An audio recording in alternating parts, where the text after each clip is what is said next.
Olá, essa questão é da OBF, ela fala assim, o Brasil possui uma base de lançamento, né, em Alcântara, que é uma das melhores do planeta.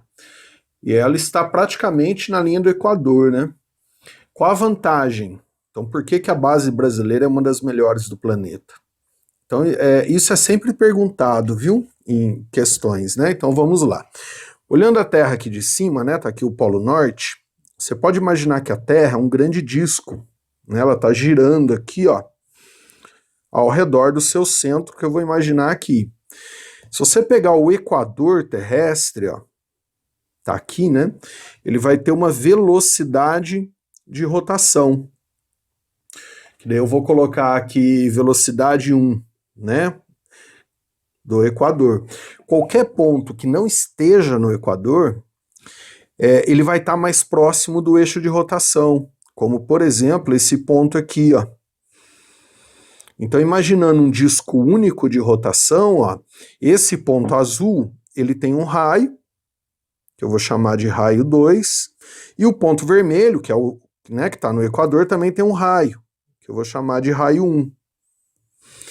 Esse ponto azul, como o raio é menor, ele vai ter uma velocidade menor, uma velocidade escalar menor. Vou chamar de V2, ó. Se você lembrar, a gente consegue calcular a velocidade de rotação, né, de um disco, por exemplo, fazendo V ômega R. Ômega é a velocidade angular, que é constante, é igual para todos os pontos. Afinal, todos os pontos do planeta, eles dão uma volta em 24 horas. Então, eles percorrem 15 graus por hora, que é a velocidade de rotação da Terra. Mas a velocidade escalar não, ó. Então, quanto mais na borda do disco, maior o raio. Maior o raio, maior a velocidade escalar. O quanto mais no interior do disco, ó, menor o raio. Menor o raio, menor a velocidade escalar. Concluo, pelo simples fato de você estar no Equador, de você se encontrar no Equador terrestre, qualquer ponto do Equador, você já tem uma velocidade escalar maior do que qualquer outro ponto que não esteja no Equador, considerando a rotação da Terra. Ou seja, se um foguete for lançado do Equador, ele já sai com uma velocidade escalar maior do que outro ponto qualquer. Então ele economiza combustível. Não se esqueça que para entrar em órbita, o satélite, o foguete, ele tem que ter uma velocidade, né, pré-calculada. Então ele já sai com um valor de velocidade mais alto, então ele não precisa gastar tanto combustível. Ou, explicando de outra forma, se eu tiver um foguete sendo lançado aqui do ponto azul com V2, ó, ele vai ter que ter uma quantidade de combustível maior para aumentar a velocidade até igualar a V1, por exemplo. Ó. Então, essa diferença aqui entre os dois vetores, ele já tem que ganhar, então ele tem que sair com mais combustível para isso. E no caso de um foguete, de um lançamento de um foguete, o que é mais caro, mais pesado, mais perigoso é o combustível, né? Então, por isso que o Brasil tem uma das melhores do planeta. Aí uma pergunta, né, que pode cair, você pode fazer, professor, mas então o importante é estar no Equador, então eu posso montar outras bases em outros países. Sim, inclusive existem, mas daí vem condições climáticas. A base brasileira de Alcântara, o clima é estável, né, perfeito para lançamento. Aí nessa mesma letra A, ele pede para você mostrar isso matematicamente. Eu vou mostrar aqui, ó, nesse aqui. Então vamos lá, ó. Imagina que aqui eu tenho o raio da Terra no Equador, ó, que eu chamei ali de raio 1, ó.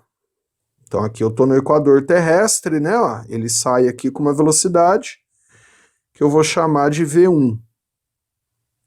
Ele já sai com essa velocidade por inércia. Aí ele fala São José dos Campos, né? Então São José dos Campos, ó, tá mais ou menos aqui, eu estou exagerando. Então aqui ele vai sair com outra velocidade que eu chamei de V2, que é menor. O raio de São José dos Campos seria esse, ó, o raio, né, até o eixo de rotação da Terra, que eu chamei de raio 2. Aí ele falou que a latitude é aproximadamente 30 graus. Então aqui, ó, nós temos o 30 graus. Ó. Aqui seria também o raio da Terra, né?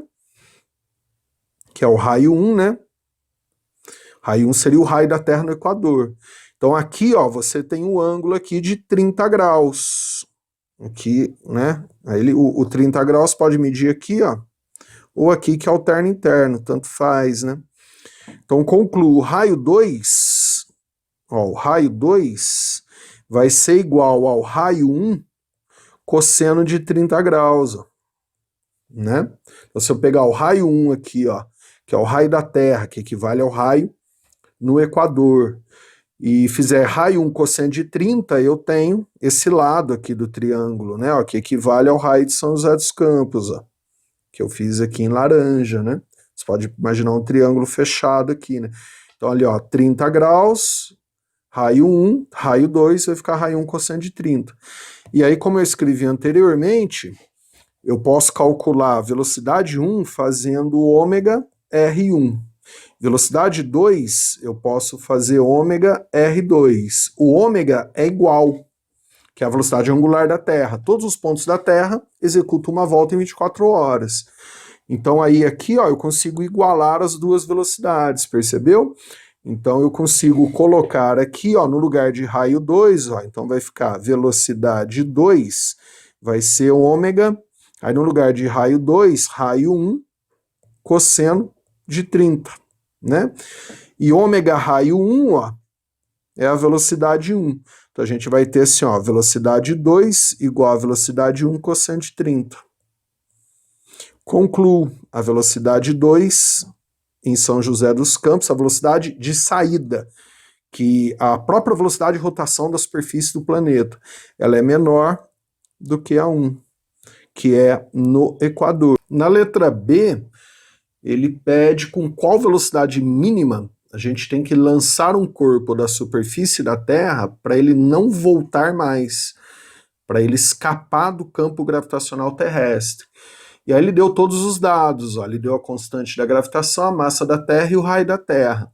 Isso aqui fica uma aplicação direta de fórmula, né? Basta a gente fazer a velocidade de escape, que é raiz de 2gm, e aí sobre o raio da Terra, porque o corpo está sendo lançado da superfície terrestre, então a distância do corpo ao centro da Terra vira o raio da Terra. E não se esqueça, né, da aula que essa velocidade é chamada de velocidade de escape, que é aquela que se o corpo for lançado, ele não volta mais, né, ele sai do campo gravitacional daquele planeta. Aí é só você substituir os valores, ó, a constante da gravitação foi dado, a massa da Terra foi dada, e o raio da Terra também. Só toma cuidado que o raio da Terra, ele não está no SI. Você vai usar 6.400 vezes 10 a terceira metro. Já o Gzão e o Mzão já estão no SI. Mas se você, né, substituir aí, você vai achar uma velocidade de aproximadamente 11,2 vezes 10 a terceira metros por segundo. Concluo, se você lançar um corpo da superfície da Terra, desconsiderando o atrito com o ar, na velocidade aproximada de 11.000 metros por segundo, 11 quilômetros por segundo, né? Um segundo ele já percorreu 11 quilômetros. Ele vai embora, e ele consegue escapar do campo gravitacional terrestre. Aí é lógico que desconsiderando atritos, né? Então não poderia ter atmosfera. Legal? Um abraço, bons estudos.